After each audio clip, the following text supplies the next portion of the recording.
सास बहू की ये कहानी पढ़कर आपकी आंखें सजल हो उठेगी। कुछ रिश्ते बहुत मीठे होते हैं, बस बातें कड़वी होती हैं। सास बहू। बहू कहाँ मर गई? अंदर से आवाज, जिंदा हूँ माँ जी। तो फिर मेरी चाय क्यों अभी तक नहीं आई? कब से पूजा करके बैठी हूँ, ला रही हूँ माँ जी। बहू चाय के साथ भजिया भी ले आई। सास ने कहा, तेल का खिलाकर क्या मरोगी? बहू ने कहा, ठीक है माँ जी, ले जाती हूँ। सास ने कहा, रहने दे, अब बना दिया है तो खा लेती हूँ। सास ने भजिया उठाए और कहा, कितनी गंदी भजिया बनाई है तुमने।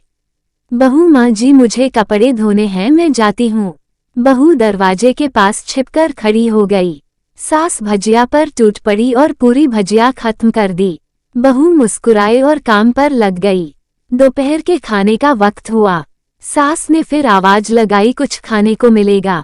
बहू ने आवाज नहीं दी। सास फिर चिल्लाई, भूखे मारोगी क्या? बहू आई सामने, खिचड़ी रख दी। सास गुस्से से, ये क्या है? मुझे इसे नहीं खाना, इसे ले जाओ। बहू ने कहा, आपको डॉक्टर ने दिन में खिचड़ी खाने को कहा है, खाना तो पड़ेगा ही। सास मुंह बनाते हुए, हाँ तू मेरी माँ बन जा। बहू फिर मुस्कुराई और चली गई। आज इनके घर पूजा थी। बहू सुबह 4 बजे से उठ गई। पहले स्नान किया, फिर फूल लाए, माला बनाई, रसोई साफ की, पकवान और भोज बनाया। सुबह के 10 बज गए। अब सास भी उठ चुकी थी। बहू अब पंडित जी के साथ भगवान के वस्त्र तैयार कर रही थी। आज ऑफिस की छुट्टी भी थी और उनके पति भी घर पर थे। पूजा शुरू हुई। सास चिल्लाती, बहू ये नहीं है, वो नहीं है। बहू दौड़ी दौड़ी आती और सब करती। अब दोपहर के 3 बज गए थे। आरती की तैयारी चल रही थी। पंडित जी ने सबको आरती के लिए बुलाया और सबके हाथों में थाली दी। जैसे ही बहू ने थाली पकड़ी, थाली हाथों से गिर पड़ी। शायद भोज बनाते हुए बहू के हाथों में तेल लगा था, जिसे वो पोंछना भूल गई थी। सारे लोग तरह तरह की बातें करने लगे। कैसी बहू है, कुछ नहीं आता, एक काम भी ठीक से नहीं कर सकती, ना जाने कैसी बहू उठा लाए। एक आरती की थाली भी संभाल नहीं सकी और उसके पति भी गुस्सा हो गए, पर सास चुप रही, कुछ नहीं कहा, बस यही बोल के छोड़ दिया, सीख रही है, सब सीख जाएगी धीरे धीरे। अब सबको खाना परोसा जाने लगा। बहू दौड़ दौड़ के खाना देती, फिर पानी लाती।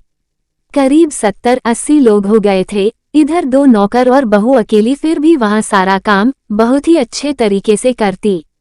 अब उसकी सास और कुछ आस पड़ोस के लोग खाने पर बैठे। बहू ने खाना परोसना शुरू किया। सबको खाना दे दिया गया। जैसे ही पहला निवाला सास ने खाया, तुमने नमक ठीक नहीं डाला क्या? एक काम ठीक से नहीं करती, पता नहीं मेरे बाद कैसे ये घर संभालेगी। आस पड़ोस वालों को तो जानते ही हो ना साहब, वो बस बहाना ढूंढते हैं नुक्स निकालने का। फिर वो सब शुरू हो गए, ऐसा खाना है, ऐसी बहू है, ये वो वगैरह वगैरह। दिन का खाना हो चुका था। अब बहू बर्तन साफ करने नौकरों के साथ लग गई। रात में जगराता का कार्यक्रम रखा गया था।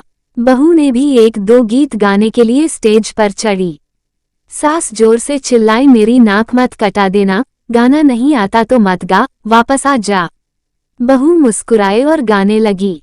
सबने उसके गाने की तारीफ की, पर सास मुंह फुलाते हुए बोली, इससे अच्छा तो मैं गाती थी जवानी में, तुझे तो कुछ भी नहीं आता। बहू मुस्कुराए और चली गई। अब रात का खाना खिलाया जा रहा था। उसके पति के ऑफिस के दोस्त साइड में ही ड्रिंक करने लगे। उसका पति चिल्लाता, थोड़ा बर्फ लाओ, तो सास चिल्लाती, यहाँ दाल नहीं है, फिर चिल्लाता, कोल्ड ड्रिंक नहीं है, पापड़ ले आओ। इधर उधर आखिरी में उसके पति की शराब गिर पड़ी उसके एक दोस्त पर और बोलत टूट गई। पति गुस्से में 2 झापड़ अपनी पत्नी को लगाते हुए कहता है, जाहिल कहीं की, देखकर नहीं कर सकती, तुझे इतना भी काम नहीं आता।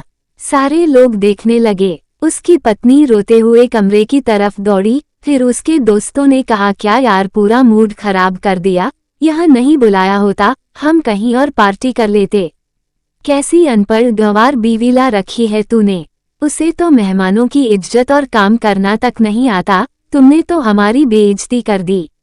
अब आओ। कोई सामने नहीं आया। फिर सास ने कहा, तुम जानते भी क्या हो इस लड़की के बारे में? ये मेरी माँ भी है, बेटी भी। कुछ रिश्ते बहुत मीठे होते हैं, बस बातें कड़वी होती हैं।